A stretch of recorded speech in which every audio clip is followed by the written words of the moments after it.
En la primavera de 1945, mientras las tropas soviéticas avanzaban hacia el centro de Berlín, un grupo de ingenieros alemanes destruyó metódicamente años de trabajo. Planos, maquetas, registros de vuelo. Todo ardió. Lo que quedó fueron fragmentos, algunas fotografías borrosas, declaraciones de testigos tomadas por interrogadores aliados, y los restos calcinados de lo que podría haber sido el caza más radical jamás concebido por la Luftwaffe. No era el Me-262. No era el E-162. Era algo diferente. Algo que, de haber volado en tiempo de combate, habría obligado a los aliados a reescribir su doctrina de superioridad aérea. Este es el relato del Focke-Wulf Ta-183 Ukeben. Un avión que existió en planos, en metal y en el terror de quienes lo estudiaron. Un proyecto que llegó tan lejos que inspiró cazas que volaron décadas después en dos continentes distintos.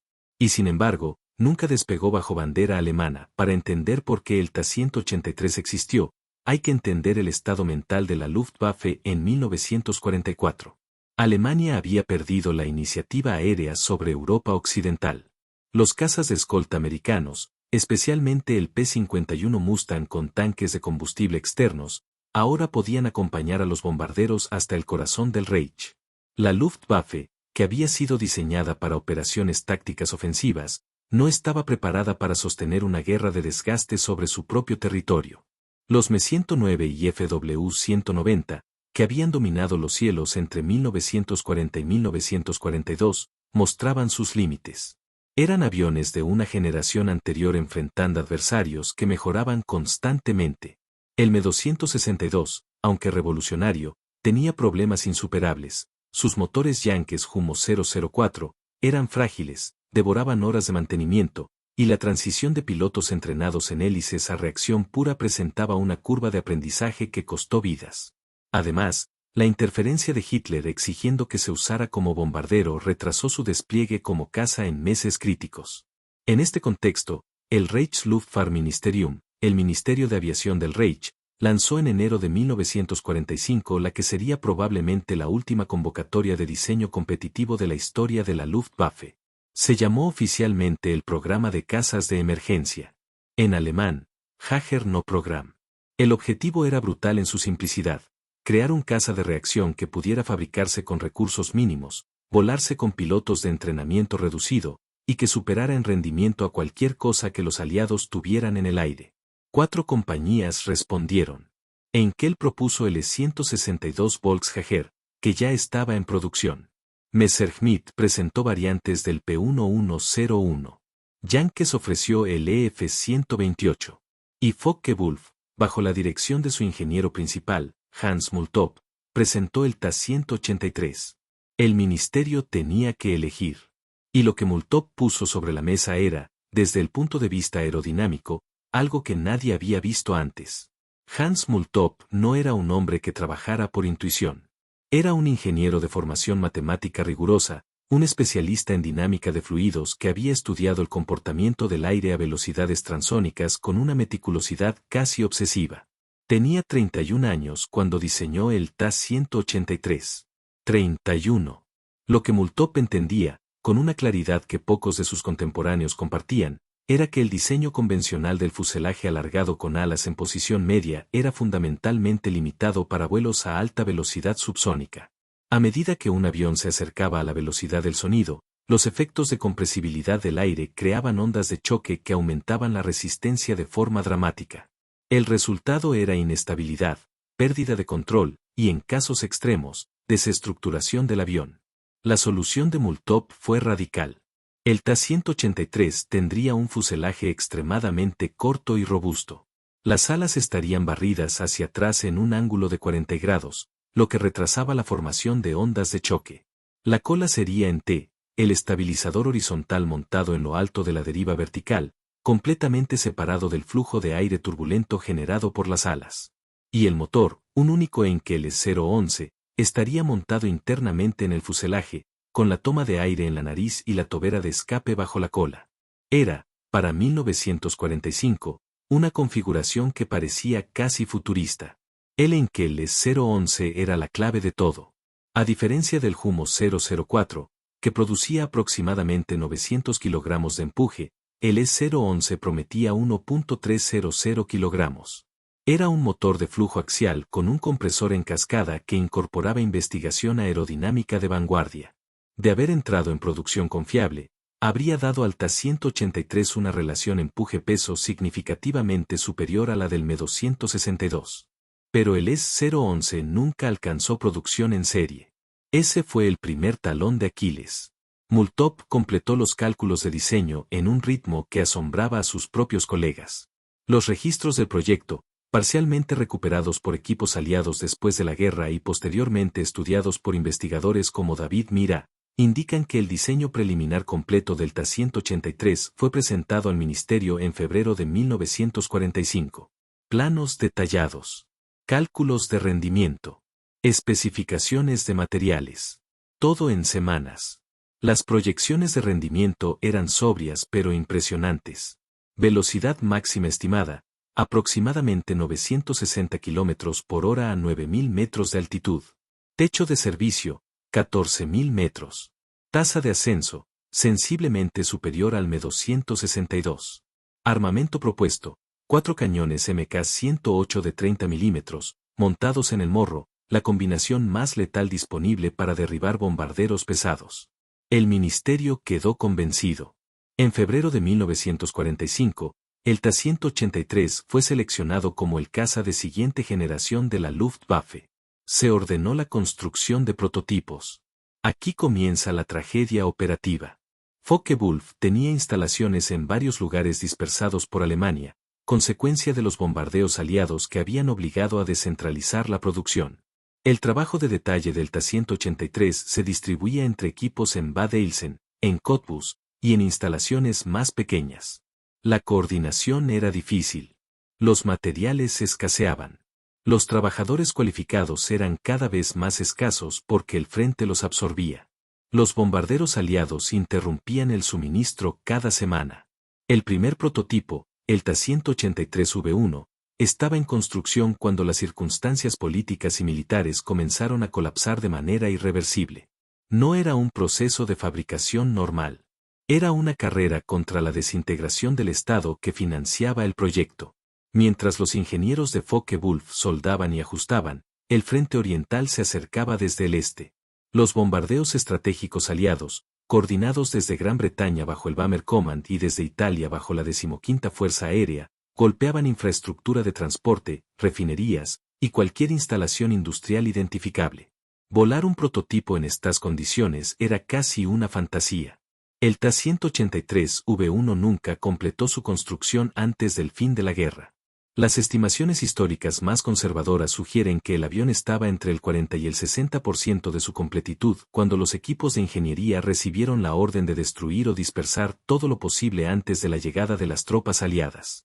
Hay testimonios recogidos en los interrogatorios de posguerra que Multop sostuvo con personal técnico americano, particularmente con investigadores del USAF que llegaron a Alemania como parte de la Operación Lasty, el programa aliado de captura y evaluación de tecnología aeronáutica alemana.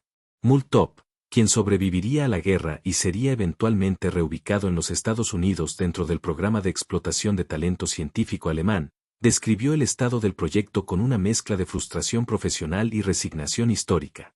Lo que interesaba a los investigadores americanos no era tanto el avión inconcluso sino los principios aerodinámicos que lo sustentaban.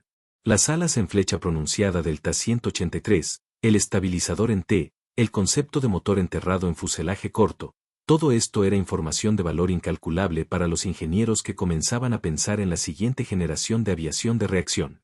Los americanos habían desarrollado el P-80 Shooting Star, un diseño competente pero aerodinámicamente conservador.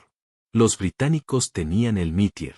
Ninguno de estos aviones incorporaba las soluciones de alta velocidad que Multop había calculado. La historia de lo que siguió es en cierto modo más extraordinaria que el proyecto original. Los planos del Ta-183 capturados y los testimonios de Multop influyeron directamente en el diseño de varios cazas de posguerra. El caso más documentado y estudiado es el del caza argentino FMA IAE-33 Pulqui 2. Argentina, en su programa de rearme industrial de los años 40, contrató a Kurt Tank, el director de diseño de Focke-Wulf y superior de Multop durante la guerra, como asesor principal de su industria aeronáutica. Tang llevó consigo el conocimiento acumulado del proyecto Ta-183.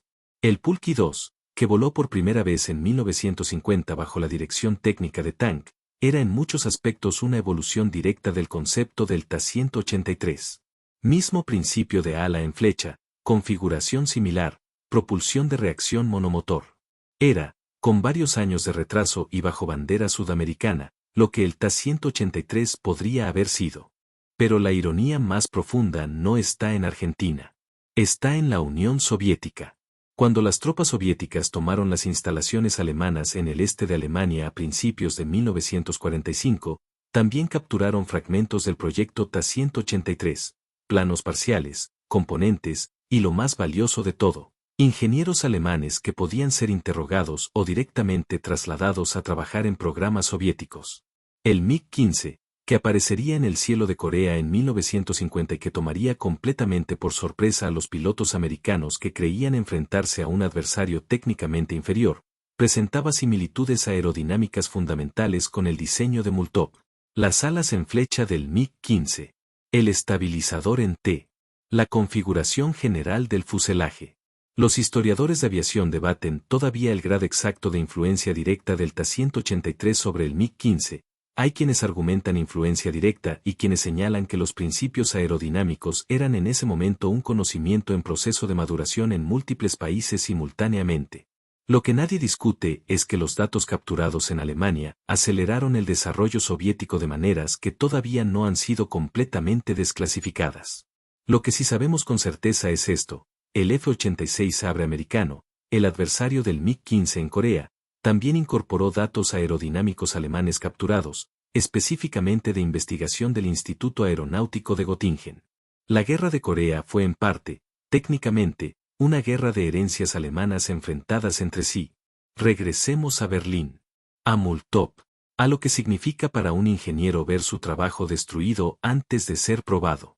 Multov emigró a Estados Unidos bajo el paraguas del proyecto Paperclip, el programa americano que trasladó a cientos de científicos e ingenieros alemanes al servicio de la investigación aeronáutica y espacial americana. Trabajó para Glenn L. Martin Company en Baltimore y más tarde contribuyó al programa de investigación de la NASA. Su trabajo sobre alas en flecha y configuraciones de alta velocidad tuvo eco en generaciones de ingenieros americanos que probablemente nunca supieron que el hombre sentado en la sala de reuniones había diseñado el caza más avanzado de la Segunda Guerra Mundial que nunca llegó a volar. Vivió hasta 1981. Tuvo tiempo de ver cómo los principios que había calculado sobre papel en Bad Eilsen en 1944 y 1945 se convirtieron en la base estructural de la aviación de reacción moderna. No en Alemania. No bajo la bandera que había financiado su trabajo, sino en los países que habían derrotado a esa bandera. La pregunta que queda suspendida en el aire, y es una pregunta que los historiadores de aviación han debatido desde los años 50, es la siguiente: ¿habría cambiado algo el Ta-183 si hubiera volado en combate en 1945? La respuesta honesta es casi con certeza no. Para el invierno de 1945, la capacidad productiva alemana estaba al borde del colapso total. Los combustibles de aviación eran tan escasos que aviones que podían volar no volaban por falta de queroseno. Los pilotos entrenados para reacción eran contados. La infraestructura de mantenimiento que requería un motor experimental como el E-011 era inexistente bajo las condiciones de asedio que vivía el Reich. Un caza, por brillante que fuera su diseño, no puede cambiar una guerra cuando ya no hay sistema logístico que lo sustente. Lo que el Ta-183 representa no es una oportunidad perdida de victoria alemana. Esa narrativa sería históricamente irresponsable. Alemania perdió la Segunda Guerra Mundial por razones económicas, industriales, estratégicas y demográficas que ningún avión podía revertir. Lo que el Ta-183 representa es algo más preciso y más interesante. Es el límite de lo que la mente humana puede producir bajo presión extrema, y la demostración de que las ideas técnicas sobreviven a las circunstancias políticas que las generaron. Los planos de Multov no murieron en Berlín. Viajaron. Viajaron en la mente de un ingeniero exiliado hacia Buenos Aires. Viajaron en la memoria de técnicos interrogados en Moscú. Viajaron en archivos capturados hacia Wright Field en Ohio. Y de ahí se dispersaron hacia los laboratorios que diseñarían los aviones que volarían sobre Corea, sobre Vietnam, sobre el Golfo. El Ta-183 Sukhevey. El avión que nunca despegó. Y que sin embargo, de alguna manera, voló en todas partes. Los fragmentos del primer prototipo, en la medida en que sobrevivieron, fueron catalogados brevemente por equipos aliados antes de ser dispersados o destruidos. No existe hoy un ejemplar completo ni siquiera parcialmente completo en ningún museo del mundo. Lo que queda son los planos, preservados en archivos que tardaron décadas en desclasificarse, y el FMA IAE-33 Pulqui 2 en el Museo Nacional Aeronáutico y Espacial de Morón, Argentina, que es quizás el objeto físico que más se acerca a lo que el Ta-183 habría podido ser. Si alguna vez visitas ese museo y te detienes frente al Pulqui 2, estás mirando, en cierta medida, el fantasma de un avión berlinés que nunca tuvo cielo propio.